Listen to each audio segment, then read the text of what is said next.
Hello viewers, उम्मीद करता हूँ कि आप खैरियत से होंगे। आज मेरा क्रिया योगा का 11th डे था और आज मैं 30 मिनट्स के लिए हाफ लोटस पोजीशन में बैठा। इस दौरान मैंने अल्टरनेट नॉस्ट्रिल ब्रीदिंग और ओशन ब्रीदिंग दोनों के 12 साइकिल्स रिपीट किए। आज अल्टरनेट नॉस्ट्रिल ब्रीदिंग और ओशन ब्रीदिंग एक्सरसाइज बहुत ही कामयाब रही।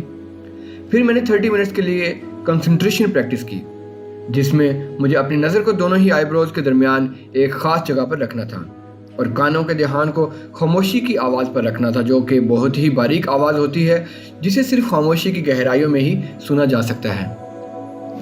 और आज भी मुझे यही एहसास हुआ कि मुझे अभी भी काफ़ी प्रैक्टिस की ज़रूरत है और काफ़ी चीज़ें ठीक करने की ज़रूरत है।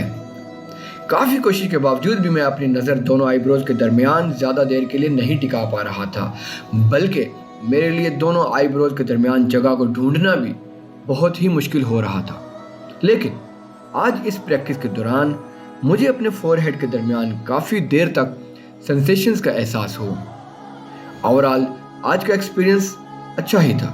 आज के लिए इतना ही। मिलते हैं अगली वीडियो में। Take care, bye bye.